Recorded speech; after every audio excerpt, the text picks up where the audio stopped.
โดยตัวนี้สิ้นหัวก่อยเนาะเฮาตอตีนแล้วก็มาตอหัว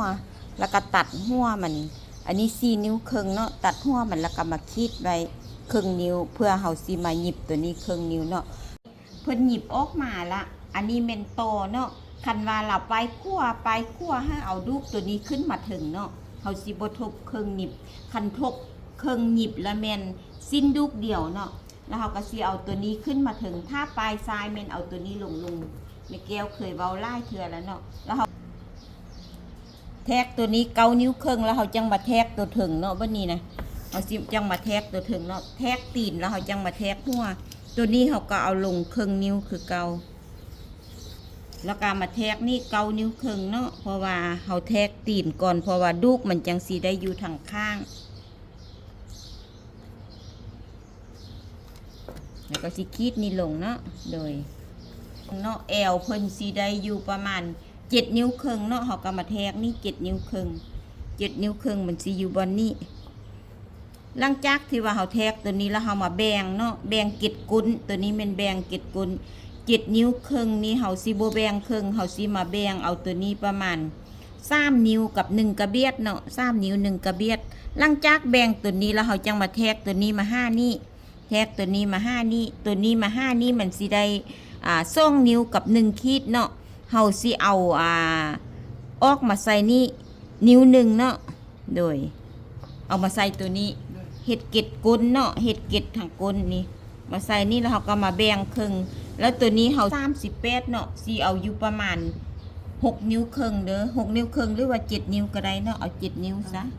โดยเอา7 นิ้วซะตัวนี้เอา7 นิ้วเนาะคันถ้าว่าตัวนี้7 นิ้วตัวนี้ก็ต้อง5 นิ้วเนาะคัน6 นิ้วก็ต้องเป็น4 นิ้วครึ่งคันว่า7 นิ้วครึ่งก็ต้องเป็น5 นิ้วครึ่งเนาะอันนี้แม่แก้วเว้าหลายเทื่อให้ฟังแล้วบัดนี้หลังจากที่ว่าตัวนี้แล้วเฮามาแทกนี่มา5นี่มันได้นิ้ว1กับ1 ขีดเนาะนิ้ว1กับ1 ขีดเจ้าก็ออกมานี่นิ้ว1กับ1 ขีดเพราะว่าลูกนี้กับกิ๊บนี้กับกิ๊บนี้ให้มันเท่ากันแล้วเจ้าจังมากงบัดนี้น่ะเจ้าจังมากงตัวนี้กงอยู่ประมาณเลข9กับพอดีเนาะโดยนี่แล้วก็เจ้ากระแทกนี่มานี่อันนี้4 นิ้วแม่นบ่เจ้าเก่าออกมานี่4 นิ้ว4 นิ้วแล้วตัวนี้สิ้นเราบ่ได้มาตรฐานธรรมดาคมกวางมันได้32ครึ่งเนาะมันเหลือแต่31เนาะเจ้าเอาตัวนี้ครึ่งนิ้วก็ได้คันว่าได้32ครึ่งเจ้าก็เอานิ้ว1คันว่า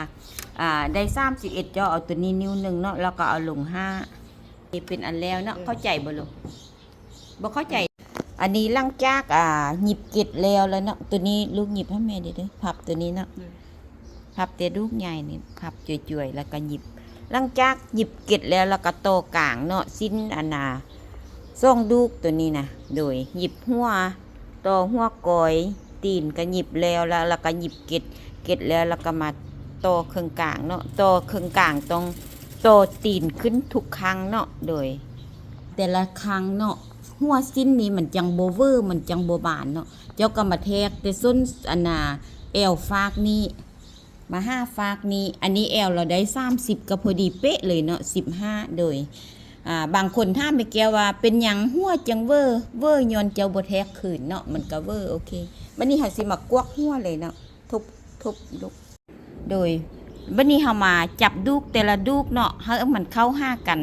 ลูกนี้กับลูกนี้พับเข้าหากันเนาะแล้วก็ลูกนี้กับลูกนี้ก็พับเข้าหากันแล้วก็ลูกนี้พับออกนอกเนาะพับออกนอกแล้วก็สิมาพับเลยลูกตัวนี้เฮาสิเอาลง2 นิ้วครึ่งเนาะหัวก้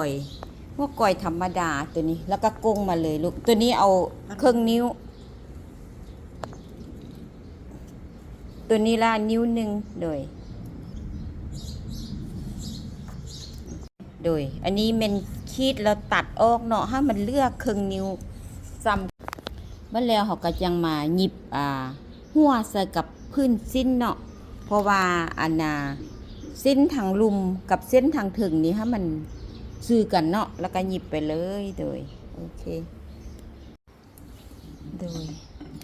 แล้วก็ซีเมนต์เรามีประสบการณ์ในการหยิบมาก่อนแล้วมันก็เลยว่าเฮ็ดให้เราหยิบได้ไวแล้วก็ปิ่นไวเนาะบ่ฮอดจักชั่วโมงจังบ่ฮอด2 ชั่วโมงก็แล้วเลยเด้เนาะ มาเฮียนบ่ได้ใช้เวลาหลายปานนั้น โดยออกมาสิ้นหัวก้อยธรรมดาเนาะอันนี้แม่แก้วสิเอาลง2 นิ้วครึ่งเนาะแอว30สะโพก38เนาะกะสิประมาณนี้ทางล่างตัวนี้แล้วเราสิเหลืออยู่ประมาณ6 นิ้วเนาะโดยโอเคเป็นอะไรท่ามความรู้สึก ก็ได้ยิบพื้นทำอิฐนี่ก็คือว่างามแล้วนะ งามแล้วบ่เข้าใจแม่นบ่ โดยเข้าใจ ถึกโตบ่นี่ เลยพอดีเลย ย่างเด้เป็นอะไรนุ่งสบายบ่ สบาย นุ่งสบายแม่นบ่ทางข้างกะลูกก็อยู่ทางข้างเนาะเบื้องนี้นะโดยแล้วหอยโตทางในปืดเบิ่งดูลูกหอยโตทางในมันก็สิหลับอยู่หั่นเนาะโอเค มีแต่ให้ลูกเอาไปโตยอดไหมเด้อ เลยขอบใจแม่แก้วนะ โชคดีบาย